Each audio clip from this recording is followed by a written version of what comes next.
જે ફેલોશિપ છે એટલે જે મેં જોઈન્ટ રિપ્લેસમેન્ટ વિશે જે કે માહિતી લીધી કેનેડા, અમદાવાદ અને મુંબઈથી લીધેલી છે અને I am the youngest robotic joint replacement surgeon of India. ભારતમાં જેટલા પણ રોબોટિક સર્જન છે એમાં સૌથી યંગ મારું નામ છે અને અમે જે સબવાસ્ટસ ટેકનિકમાં માહિર છીએ. સબવાસ્ટસ ટેકનિક મીન્સ જ્યારે આપણે સર્જરી કરતા હોય તો આપણે મસલ નહીં કાપવાની, એની માટે બહુ ઓછા સર્જનો આ ટેકનિકનો વપરાશ કરતો હોય છે. સુરતમાં ગણીને 2 થી 3 ડૉક્ટર કરે છે, એમાંથી એક અમે પણ છીએ. હવે આજે જે ટોપિક છે આપણે જે ડિસ્કસ કરશું, નોર્મલ કોને કહેવાય, પહેલાં તો આપણું ઘૂંટણ નોર્મલ કેવો છે એ થોડીક વિશે જાણશું. પછી એમાં જે કંઈ ઘસારો થાય એના શું સ્ટેજીસ છે. હવે અર્લી આર્થરાઇટિસ હોય મીનમાં તો શરૂઆતી દુખાવો થતો હોય ત્યારે આપણે મેડિસિન એટલે જે કંઈ દુખાવાની અને ઘસારાની દવા છે એ ને કસરત આ બે વસ્તુ કરશું તો તમારો દુખાવો કંટ્રોલ રહેશે. પછી આવે મોડરેટ મીન્સ જ્યાં દવા પણ કસરત કોઈ કામ નથી કરતી અને તમને વર્ષ 2 વર્ષથી દુખાવો થાય તો એમાં 2 સર્જરી આવે, એસટીઓ અને પાર્શિયલ ની રિપ્લેસમેન્ટ. મીન્સ એસટીઓ મીન્સ કે તમારું જે અલાઇનમેન્ટ વિખાઈ ગયું છે જેના કારણે ઘસારો થાય છે, ખાલી અલાઇનમેન્ટ સુધારી દેવાનું, એમાં ટોટલની રિપ્લેસમેન્ટ એટલે ઘૂંટણ બદલવાની જરૂર નથી પડતી. અને એક બીજી સર્જરી છે પાર્શિયલની રિપ્લેસમેન્ટ. જેમ કે તમે ટોટલની તો સાંભળ્યું છે ઘૂંટણ બદલી કાઢવું, એક સર્જરી એવી પણ છે કે તમે ખાલી અધૂરો ઘૂંટણ બદલી શકો જેનાથી તમે આખું ઘૂંટણ બદલવાની જરૂર ના પડે આવતા 10-15 વર્ષ સુધી. એ બધું ડિસ્કશન આગળ થોડું કરશું. આપણું લેક્ચર 10 થી 15 મિનિટનું છે, વધુ નથી, એટલે કંટાળતા નહીં. હવે આ જે નોર્મલ જોઈન્ટ છે આ નોર્મલ કાર્ટિલેજ, વ્હાઇટ કલરનું જે દેખાય છે એ નોર્મલ કાર્ટિલેજ છે. જ્યારે આ કાર્ટિલેજ ઇરોડ થાય તો ઉપર નીચે બોન આવવા મળે. જ્યારે બોન એકબીજાને ઘસાય ત્યારે દુખાવો ચાલુ થાય. કાર્ટિલેજ જે લેયર જ્યાં સુધી છે ત્યાં સુધી કોઈ સાંધામાં પેઇન નહીં થાય, જેમ કે અમને કોઈ દુખતું નથી બીકોઝ કે અમારું કાર્ટિલેજ નોર્મલ છે. જ્યારે આ ગાદી આ 2 થી 3 mm જાડી હોય, મીન્સ એટલી એવી જાડી હોય, જ્યારે એ ઘસાઈ જાય અને બોન એકબીજાને ઘર્ષણ કરવા મળે ત્યારે દુખાવો ચાલુ થઈ જાય. આ એના સ્ટેજીસ છે. આ નોર્મલ છે, આ માઇનર ઘસારો છે, આ મીડિયમ છે અને આ પૂરેપૂરો ઘસાઈ ગયો છે. એક્સરે આપણો એનો આવો દેખાય. આપણે આ કેસમાં પૂરેપૂરો સાંધો બદલવાની જરૂર પડે. આ 2 કેસમાં આમાં તમે એસટીઓ કરી શકો એટલે અધૂરો સાંધો આમાં બદલી શકો.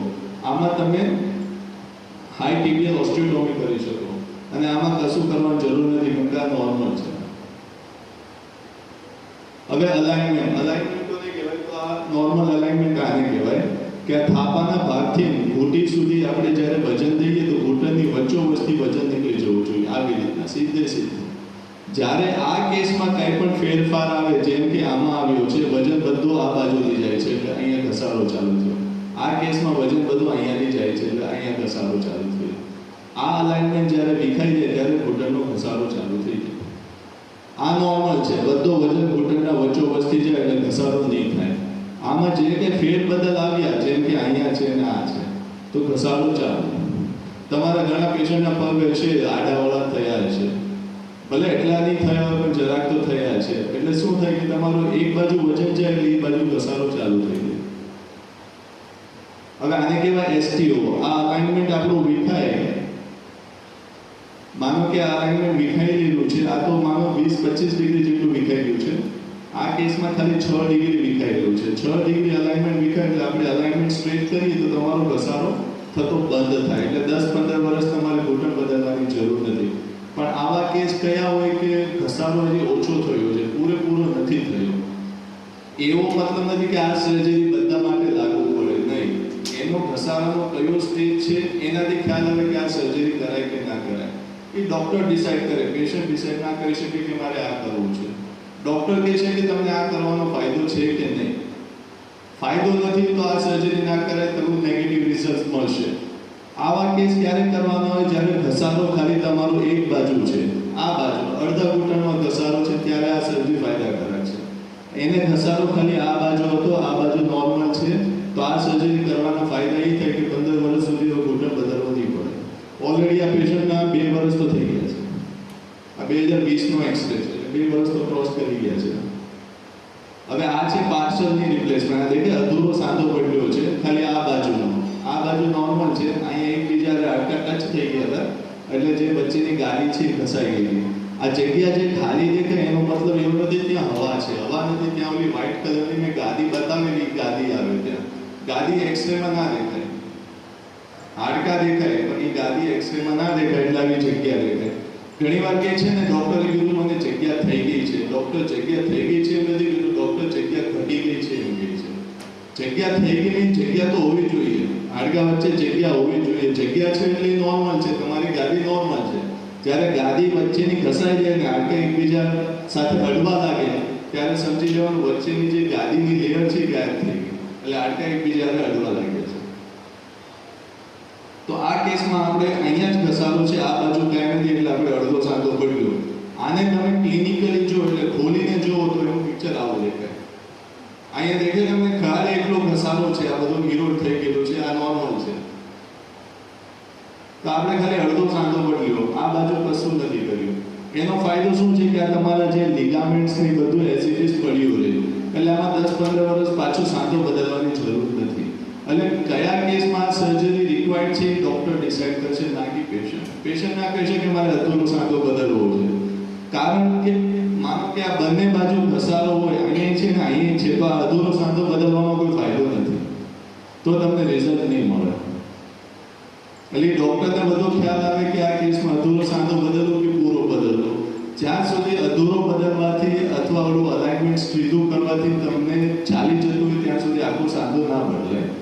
એમાં જરૂર હોય કે નહીં, હવે આખો સાંધો બદલવાનો સ્ટેજ આવી ગયો છે તો જ આખો સાંધો બદલે. હવે આપણે આખો સાંધો બદલવાની વાતો કરીએ તો એના શું કારણો હોય છે? સિવિયર એટલે પૂરેપૂરો ઘસારો, બે બાજુ સાંધાના બે બાજુના ઘસારા, બે બાજુના ઘસારા એટલે અહીંયા ઘસારો ને અહીંયા ઘસારો, ત્યારે આખો સાંધો બદલાય. ખાલી એક બાજુ ઘસારો છે ત્યારે આખો સાંધો બદલવાની જરૂર નથી. હવે સાંધાના ભાગ કહીએ, થોડું ઘણું સાંધા વિશે તમને નોલેજ હશે કે નહીં મને નથી ખબર, તો હું થોડુંક શોર્ટમાં કહી દઈશ કે સાંધામાં બદલાય શું. સાંધાના 3 પ્રકાર હોય, ઉપરનો એક સ્ટીલનો પાર્ટ હોય, નીચે સ્ટીલનો પાર્ટ હોય, વચ્ચે પ્લાસ્ટિક આવે, આવી રીતે. આ ત્રણે ભેગું કરીએ ત્યારે આવી રીતે સાંધો ફિટ થાય. આ 3 આવે, 1 2 3, આ ત્રણે આપસમાં ચોટે, આ સાઈડમાંથી નામ દેખાય ને આગળથી આવી રીતના દેખાય, તો તમારો સાંધો આવી રીતના ફિટ થાય.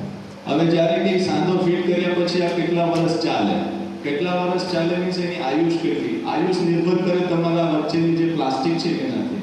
કેમ કે આ સ્ટીલનો ભાગ તો ઘસાવાનો નથી, પણ આ પ્લાસ્ટિકનો ભાગ વહેલા મોડો ઘસાય આવી રીતના. આ દેખાય ઘસાઈ ગયું, આ શું લેવાને ઘસાય. હવે આપણે અસ્મિકામાં રોબોટનો ઇમ્પરફેક્ટ થયેલી સર્જરી, સર્જરી ટીકેઆર કોઈ મોટી નથી, બધી સૌથી ઈઝી સર્જરી ઓર્થોપેડિક માટે હોય ને તો છે ટીકેઆર, મીન્સ એને ફિટ કરવો, એ સૌથી ઈઝી છે. એ બે પ્રકારથી ફિટ થાય, ગમે એમ ફિટ કરવો ને પરફેક્ટલી ફિટ કરવો. ગમે એમ ફિટ કરવો મીન્સ પેશન્ટ ચાલી શકવાનું છે, ચાલવાનું છે, બધું કરી શકશે, કદાચ પેઇન પણ નીકળી જશે, પણ એની લાઈફ ઘટી જશે અગર એને ગમે એમ કરીને ફિટ કર્યો છે તો. અડધી કલાકમાં સાંધો બદલાય છે, 25 થી 30 મિનિટમાં આખો સાંધો ફિટ થઈ જાય. પણ પરફેક્ટલી ફિટ થવો એ મહત્વનું છે, એ ડોક્ટરની આવડત છે, અને એ બહુ ઓછા ડોક્ટરો પાસે હોય છે. પરફેક્ટલી ફિટ થયેલો સાંધાની જ આયુષ વધે, એની જ આયુષ વધે. 20 25 વર્ષ 30 વર્ષ તમારે સાંધો ચલાવવો હોય તો એને પરફેક્ટલી ફિટ થવો જોઈએ. પરફેક્ટલી ફિટ મીન્સ એના બે ક્રાઇટેરિયા હોય, પૂરેપૂરું અલાઇનમેન્ટ ને પૂરેપૂરું બેલેન્સ. હવે અલાઇનમેન્ટ ને બેલેન્સ શું છે થોડુંક ચર્ચા આગળ કરીશું. આ દેખાય હવે બેસિક ઓફ ની replacement, perfect alignment, perfect balance.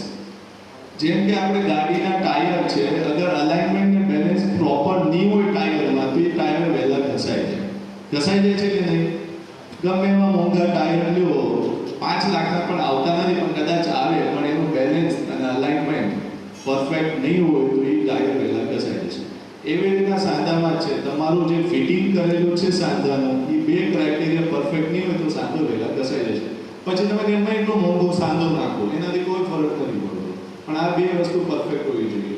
અને જે આ બે વસ્તુ પરફેક્ટ આપે છે એ રોબોટ છે. રોબોટ 110% પરફેક્ટ આપે છે. મીન્સ તમે એકવાર રોબોટની સર્જરી કરાવો એટલે તમારે બિંદાસ થઈ જવાનું હોય કે આમાં બીજી કોઈ એરર નહીં આવે. એ શું લેવાને નહીં આવે એ થોડું મોસમ જાય છે. હવે આ તમે કેસ જો, આ આ રોબોટ વગર કરેલો કેસ છે, આ રોબોટથી કરેલો છે. આ દેખે ને કેટલું ખુલે છે, આ કેટલું ખુલે છે. બધો પ્રેશર, ઓલું જે વચ્ચે પ્લાસ્ટિક આવે ને એ પ્લાસ્ટિકની જગ્યા ખાલી દેખાય. અહીંયા વચ્ચે પ્લાસ્ટિક છે, એ એક્સરેમાં નહીં દેખાય, કેમ કે પ્લાસ્ટિકની વસ્તુ એક્સરેમાં ના દેખાય. એટલે આ ખાલી વસ્તુ છે એ પ્લાસ્ટિકની જગ્યા છે. સમજાયું તમને? એટલે પ્લાસ્ટિકમાં શું થાય છે, આ કેસમાં બધો વજન પ્લાસ્ટિકની એક બાજુ પડે છે. એટલે આ કેસમાં શું થાય, આ પ્લાસ્ટિક વેલા ફસાય છે. બધું શરીરનો બધો વજન એક બાજુ જાય છે. અહીંયા તો હવામાં છે, બધો પ્રેશર અહીંયા છે. એટલે 7 થી 8 વર્ષમાં સાંધો પતી ગયો. અને આ કેસમાં શું થાય, પ્રોપર પૂરેપૂરી પ્લાસ્ટિકનું એક સરખું વજન પડે છે. ટાયર ઘસાઈ શું જવાને કે બધો વજન ટાયરને એક બાજુ જાય છે, આ બાજુ. એટલે આ બાજુનો ટાયર ઘસાઈ ગયું ને આ બાજુ ટાયર સારું રહી ગયું. તો આ ટાયર લાંબુ ના ચાલે ને. એવી રીતના આ પ્લાસ્ટિક તમારું એક બાજુથી ઘસાઈ જાય, એક બાજુ સારું રહી જાય. કેમ? બેલેન્સ પ્રોપર નથી. અને આનું બેલેન્સ જો પૂરેપૂરું પ્રોપર છે. એને ઊભા રહેતા એક્સરે જુઓ તો આ જુઓ તમે કેટલું અલાઇનમેન્ટ 20 ડિગ્રીનું છે અને આ 4 ડિગ્રીનો છે. 20 ને 4 નો ફરક જુઓ, 16 ડિગ્રીનો ફરક. આ રોબોટથી કરેલો ની છે અને નોન રોબોટિક કરેલો ની. આ પેશન્ટ ખુશ ના થયું આ કેસથી, એટલે બીજો પગ અમારી પાસે રોબોટથી કરાવવા આવ્યો, જેને 100% અમને આપ્યું છે. હવે આ છે બેલેન્સ. આ દેખે અહીંયા 15 mm જેટલું ખુલે છે, અહીંયા 4.5 mm છે. અને આ જો બે બાજુથી એક જેટલું જ છે. આ કેસમાં શું થાય, આ બાજુનું પ્લાસ્ટિક આવી રીતના ઘસાય.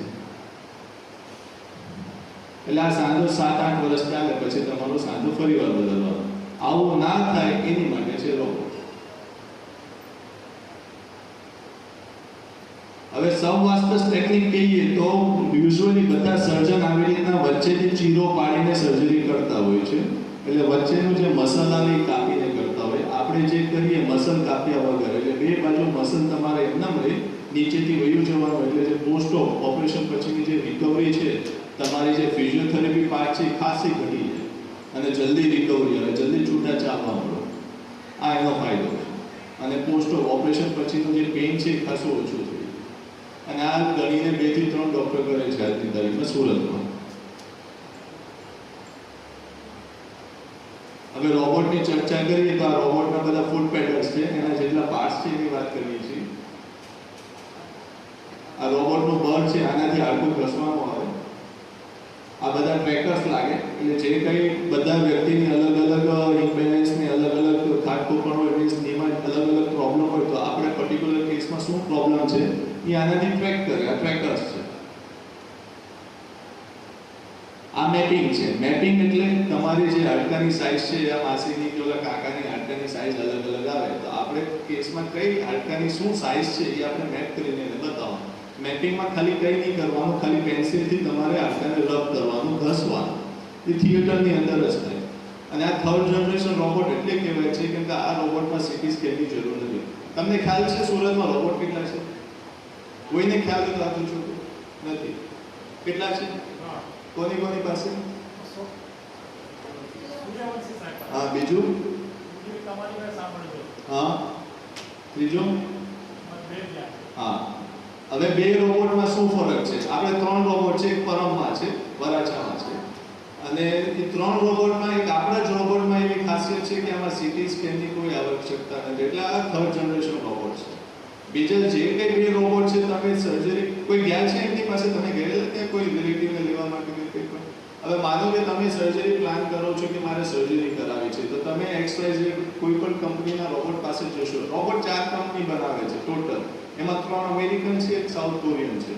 આપણે અમેરિકન રોબોટની વાત કરીએ, આમ તો 4 રોબોટમાંથી આ જ એક રોબોટ છે જેમાં સીટી સ્કેનની આવશ્યકતા નથી. તમે આજે જો મારે રોબોટિક કરાવી છે અને અપોઇન્ટમેન્ટ લઈને તમે સેકન્ડ ડે સર્જરી પ્લાન કરી શકો નહીં. પણ બીજા રોબોટમાં કેવું, તમારે સીટી સ્કેન કરાવવા જવાનું, સીટી સ્કેનની સીડી એમને સબમિટ કરવાની, 4 દિવસ પછી તમને પાછી અપોઇન્ટમેન્ટ મળે. કેમ કે સીડી રોબોટની અંદર ફીડ કરવી પડી, રીડ કરી, પ્લાનિંગ કરી, એવું બધું કરે. એના 3 નુકસાન છે: પૈસા, ટાઈમ અને રેડિયેશન. સીટી સ્કેનની જે રેડિયેશન લાગે એ અમારા રોબોટમાં નહીં લાગે, કેમ કે આમાં સીટી સ્કેનની કોઈ આવશ્યકતા નથી. એટલે જે આપણો રોબોટ છે 3rd જનરેશન રોબોટ કહેવાય. અને આ જ ટેકનોલોજી જોવા જ્યારે UK થી PM આવેલા, હું ના બોરિસ જોન્સન, આ ટેકનોલોજીના લીધે જ આ રોબોટની એને વિઝિટ કરેલી અમદાવાદ. કદાચ તમને જે રિફ્લેક્ટ વાંચે છે એમાં ફોટા પણ છે કે નહીં? તમે વાંચ્યું બી રિફ્લેક્ટ, તમને પહોંચ્યું બી. હવે આ છે ઇમ્બેલેન્સ. ઇમ્બેલેન્સ કોને કહેવાય કે તમારો પગ કેટલો ઇમ્બેલેન્સ થયો છે એ આપણે અહીંયા રેફર કરવાનું છે. આપણો ટાર્ગેટ શું છે કે આને પૂરેપૂરો બેલેન્સ લાવો, એક લીટી પર લઈને આવવાનો through out the range of motion. Means પગ જ્યારે પૂરેપૂરો સીધો હોય જ્યાં સુધી પૂરો વાળીએ ત્યાં સુધી તમારું બેલેન્સ એક સરખું હોવું જોઈએ. એ આપણે હવે પ્લાનિંગ કરવાનું. એ પ્લાનિંગ બધું અહીંયા થાય. હવે આ જે પ્લાનિંગ કરશે ડોક્ટર કરશે કમ્પ્યુટર સ્ક્રીન ઉપર એના હાથેથી. આ પ્લાનિંગ કર્યા પછી જે કંઈ પ્લાન કર્યું છે આ માનો આ બેલેન્સ થઈ ગયેલું છે આખો પર. આ 4 mm 8.5 અહીંયા 11.5 9 mm અહીંયા 11 mm એટલું બોન કટ કરવાનું છે આપણે. એટલું બોન કટ કરવા જ્યારે હાથેથી જઈએ તો બની શકે કે આનાથી થોડુંક આપણે ઉપર નીચે કાપી નાખીએ. કેમ 0.5 mm ના રેન્જ આપણને આખુંથી નથી દેખાવાની. પણ જ્યારે રોબોટ કાપશે તો જેટલું તમે ડોક્ટરે પ્લાન કર્યું છે એટલું જ રોબોટ કાપશે. કરો.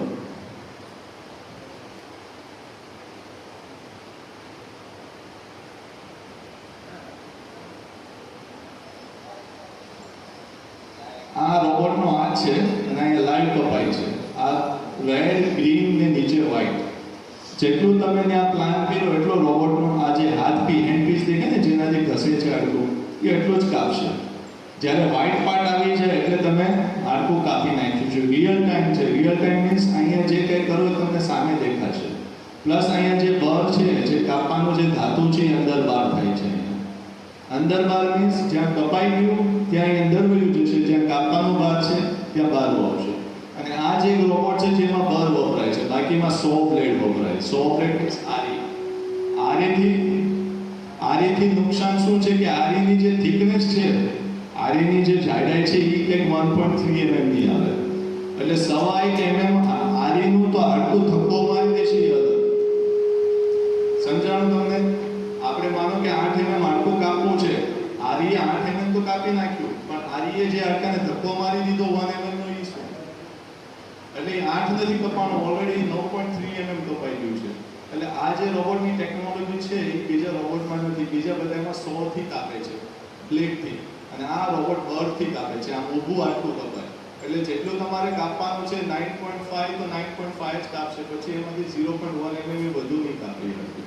એટલે જેટલું તમારે પરફેક્ટ લાવવા માટે હાડકું કાપવાની જરૂર છે એટલું જ આ રોબોટ કાપશે. એટલે આ 110% કહેવાય છે.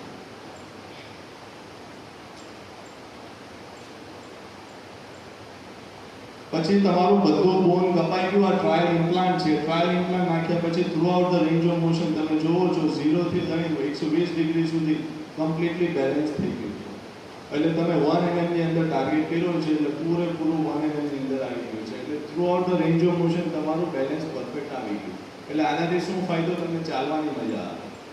ચાલવાની, ઝડપી ચાલવાની. તમે દાદર ચડ ઉતર કરો, નેચરલ ફિલિંગ આવે. તમને એવું લાગે કે મારો સાંધો બદલાવો.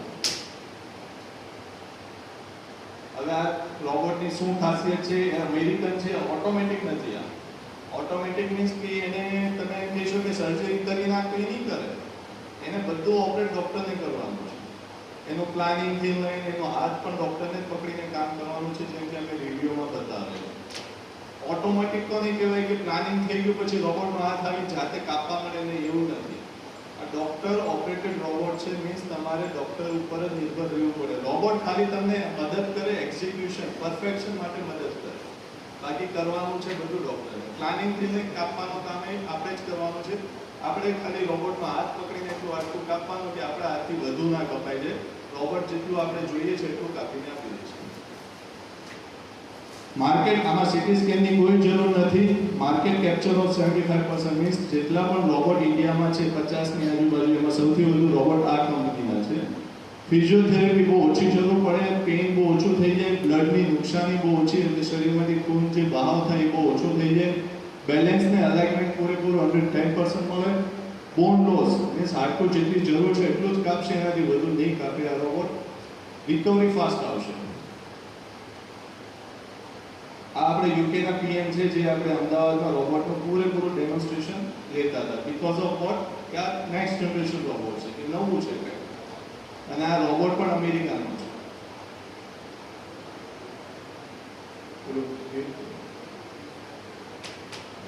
હવે આપણે એકાદ બે વિડીયો બતાવીશ કે ભાઈ રોબોટથી સર્જરી કર્યા પછી કેવું સરસનું બેલેન્સ આવે. આ જો પેશન્ટ ઓપરેશન પહેલા ચાલી પણ નહોતા શકતા મીન્સ એક ડગલું વિચારીને ભરતા હતા. એક માણસ પાછળ ઊભો રાખ્યો છે પડી ના જાય એની માટે અને હવે જો એ ચાલે છે. અત્યારે રાસ ગરબાને બધું રહે છે. આ પકડીને ચાલતા હતા અને છૂટા છે.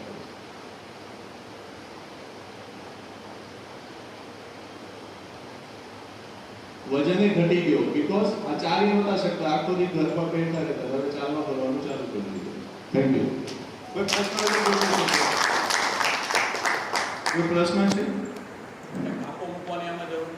કાપો તો મૂકવો પડે કેમ કે તમારે જે સાંધો ફિટ કરવાનો છે એની માટે જગ્યા તો જોઈએ પણ ઓલા કરતા કાપો નાનો આવે. માનો કે સાંધો આવડો મોટો આવે તો તમારે હવે લેઝર અવડું એવું આવે એનાથી સાંધો તો કેવી રીતના જઈ શકે એટલે કાપો તો બધામાં મૂકવો પડે પણ ઓલા કરતા ઓછો. સાંધો નાખવા માટે જગ્યા જે જોઈએ તો જોઈએ. હમણાં જ અમે આમ જોઈએ તો રિકવરી 5 પેશન્ટ ટુ પેશન્ટ વરી કરતું હોય છે પણ અમે યુઝ્યુઅલી જોઈએ છે કે 5 દિવસનો પેશન્ટ છૂટું ચાલતો આવે છે. હા અમુક 10 દિવસે લાગે અમુકને 15 દિવસે વરી પેશન્ટ ટુ પેશન્ટ. હવે તમે 80 વર્ષના માજીને કરો એની કમ્પેરિઝન 70 વર્ષના માજીને ના કરી. 3 દિવસ સેકન્ડ ડે ચલાવી અમે આમાં કેટલા દિવસ રાખું એના કરતાં મોર ઇમ્પોર્ટન્ટ પેશન્ટ ચાલે ક્યારે. પેશન્ટ 24 કલાક પછી અમે ઊભા કરીએ એને એવું થાય કે નહીં મારે આજે નથી ઊભું થવું અથવા માથે નહીં ચલાવવું તો અમે 48 અવર્સ પછી ઊભા કરીએ. પેશન્ટ એકવાર ચાલતું થઈ ગયું એના બીજા દિવસે રજા આપીએ એટલે યુઝ્યુઅલી 36 એટલે 1.5 દિવસ પછી પેશન્ટ ચાલતું થઈ જાય.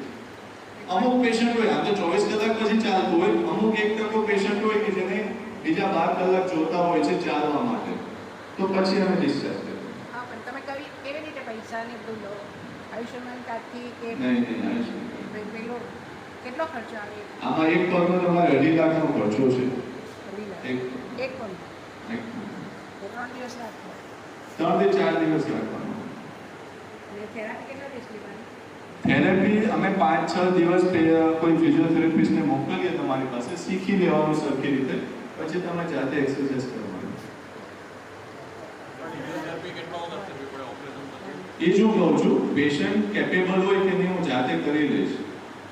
ઘણા પેશન્ટ પોતે જાતે કરે છે તો અમે 5 દિવસ ખાલી સમજાવવા મોકલીએ કે તમે સરખી રીતે સમજી લો પછી જાતે કરી લો. 2 થી 3 કસરત કરવાની હોય એમાં વાઈફાઈ નથી બહુ ઓછી કસરત છે. એજ પ્રોપર ના હોય એજ તો આમ ગણીએ તો 60 પછીની જ હોય પણ ઘણી વાર પેશન્ટને 50 વર્ષે પૂરેપૂરો ઘૂંટણ ઘસાઈ ગયા હોય તો આપણે એને ઓપરેશન કરવું પડે. તમે ઓલો પહેલો વિડિયો જોઈ 48 યર્સના છે. હવે એ પ્રમાણે તમે આપણે કરવું કે ના કરવું ચાલી જ નહોતા એકદમ ટોયલેટ જવું તો ઘસડીને જતા હતા તો આપણે 70 સુધી કેમ વેઇટ કરવું? સમજાયું મારી? It doesn't matter. પેશન્ટની કેવી કમ્પ્લેન છે એ મેટર છે. સર મને ઘૂંટણમાં દુખાવો તો છે જ પણ એના કરતાં થાયને લીધે મારાથી ઊભા નથી રહી શકાતું. એ તો આપણે ચેકઅપ કરશું. એટલે સર્જરી કરાવી કે નહીં પછી? હા એ તો આપણે ચેકઅપ એટલે જ કરવાનું છે. સર્જરી તમે ક્યાં કરો છો? Sunshine global. અમારા 2 સેન્ટર છે વરાછામાં છે 2 રોબોટ છે. વરાછામાં મારી પોતાની હોસ્પિટલ છે સહજાનંદ ઓર્થોપેડિક અને એક અહીંયા છે આપણે સનશાઇન ગ્લોબલ વિક્ટોરિયા.